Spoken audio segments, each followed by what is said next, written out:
கர்த்தருடைய பரிசு நாமத்திற்கு ஸ்தோத்திரம் உண்டாவதாக. இன்றைய ஜீவவார்த்தை நிகழ்ச்சியை கேட்டுக்கொண்டிருக்கும் அனைவரையும் கர்த்தருடைய பரிசு நாமத்தினால் வாழ்த்துகிறேன், ஆசீர்வதிக்கிறேன். இன்றைய தின தியானத்திற்கு தேவன் கொடுத்த வேத பகுதி அது சங்கீத புஸ்தகம், அதில் 62ஆம் சங்கீதம், அதில் 6ஆம் வசனம். சங்கீதம் 62:6.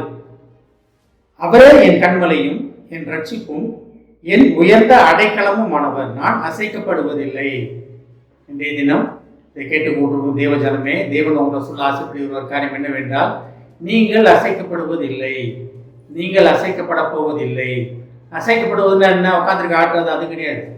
உங்கள் வாழ்நாளில் உங்கள் ஃபைனான்சியலாகவோ, உங்கள் உடல் ரீதியாகவோ, பொருளாதார பிரச்சனைகள், வேலைகள், உங்கள் தொழிலில் எந்த பிரச்சனைகள் இருந்தாலும் நீங்கள் அசைக்கப்பட போவது இல்லை. நீங்கள் அந்த இடத்துல தேவன் உங்களை நிலைநாட்டி இருக்கிறார். நீங்கள் ஒரே இடத்துல இருக்க போகிறீங்க. அதான் அந்த வசனம் எப்படி ஆரம்பிச்சு பாருங்க. அவரே என் கண்மலையும். அப்ப கண்மலையாகிய இயேசுவின் மேல் கட்டப்பட்ட நீங்கள் அசைக்கப்பட போவதில்லை. உங்களை யாருமே அசைக்க முடியாது, யாருமே உங்களை தொட்டு பார்க்க முடியாது, நினைச்சு கூட பார்க்க முடியாது. உங்களுக்கு ஏதோ விரோதமாக நான் செஞ்சிருவேன், அப்படியா பண்ணிடுவேன், எதை பண்ணிடுவேன் நினைச்சு கூட பார்க்க முடியாது. இதெல்லாம் எப்போ நடக்கும்? கண்மலையாகிய இயேசுவின் மேலே நீங்கள் கட்டப்பட்டிருந்தால். மணல் மேல் கட்டப்பட்ட வீடு என்னாச்சுன்னு பார்க்கணும், பெருமழை பெஞ்சோடனே அடித்து கொண்டு போகப்பட்டது. ஆனால் கண்மலையாகிய கிறிஸ்துவின் மேல் கட்டப்பட்ட வீடு என்ன நடந்தாலும் ஒன்றாகலன்னு பார்க்கணும் நம்ம.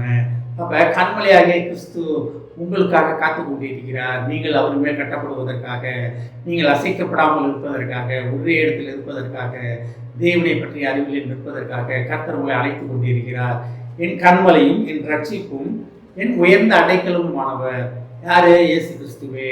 ரட்சிப்பு அவர்கள் ஒருவரால் ரட்சிப்பு, ரத்தம் சிந்துதல், ரத்தம் சிந்தினால ரட்சிப்பு, சிலுவையில் அவர் பண்ணின தியாகத்தினால நமக்கு ரட்சிப்பு வந்தது.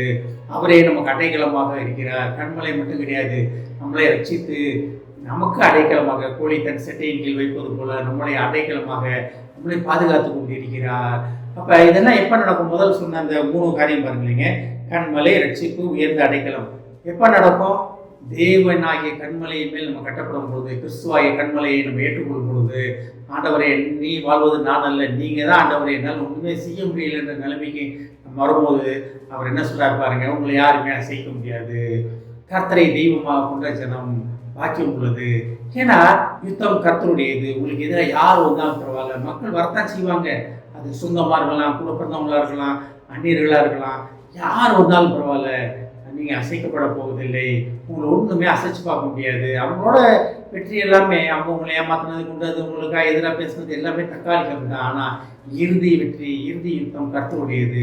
கர்த்தர் உங்களுக்காக யுத்தம் பண்ணி கொண்டிருக்கிறார். அப்போ நீங்கள் எதுவுமே செய்ய வேணாம். கண்மலையாகிய கிறிஸ்துவின் மேல் கட்டப்படுவதற்காக மட்டும் நீங்கள் ஆயத்தமாக. கர்த்தர் உங்களுக்காக காத்து கொண்டே இருக்கிறார். கண்மலை, கிறிஸ்துவாகிய கண்மலை உங்களுக்காக காத்து கொண்டே இருக்கிற இந்த வசனத்தை நான் திருப்பி படிக்கிறேன் பாருங்க. அவரே என் கண்மலையும் என் ரட்சிப்பும் என் உயர்ந்த அடைக்கலமானவர், நான் அசைக்கப்படுவதில்லை. நீங்கள் அசைக்கப்படாமல் இருப்பது தான் கர்த்தருக்கு பிரியமான காரியம். கர்த்தருடைய பிரியத்தை நிறைவேற்றும்படியாக நாம் ஆயத்தமாவோம். ஆமென். ஜெபிப்போம். எங்களை அறிவுமான அன்பின் பரலோக பிதாவே, நான் அசைக்கப்படுவதில்லை. கண்மலையாய் கிறிஸ்துவாய் உண்மையில் கட்டப்படும் பொழுது, உண்மையில் நாங்கள் நிலைநாட்டப்படும் பொழுது, நீரே எங்களுக்கு ரட்சிப்பும் உயர்ந்த அடைக்கலமுமாய் இருந்து எங்களை யாருக்கும் அசைக்க விடாதபடி பார்த்து கொள்வீர் என்றதற்காக நன்றி, நன்றி, நன்றி ஆண்டவரே. கண்மலையாகிய உண்மையில் நாங்கள் கட்டப்பட எங்களுக்கு உதவி செய்யுமப்பா. இதை கேட்டுக்கொண்டு ஒவ்வொருவரையும் ஆசீர்வதிக்கணுமப்பா. ஒவ்வொரு குடும்பத்தையும் ஆசீர்வதிக்கணும் ஆண்டவரே. குடும்பத்தில் உள்ள ஒவ்வொருவரும் அசைக்கப்படாதபடி நீ பாதுகாத்துக் கொள்வேன் என்பதற்காக நன்றி ஆண்டவரே. கண்மலையாகிய உண்மை தேடி, உண்மை கண்டடைந்து, உம்மிடத்தில் வந்து சேர்ந்து, உங்களுடைய உயர்ந்த அடைக்கலத்திலே ஒரு அடைக்கலமாக வர அழைப்பதற்காக நன்றி ஆண்டவர், நன்றி ஆண்டவர். குடும்பத்தில் ஒவ்வொருவரையும் ஆசீர்வதிக்கணும். இயேசுவின் மூலமாக கேட்கிறேன் நல்ல பிதாவே. ஆமென். கர்த்தர் உங்களை ஆசீர்வதிப்பாராக.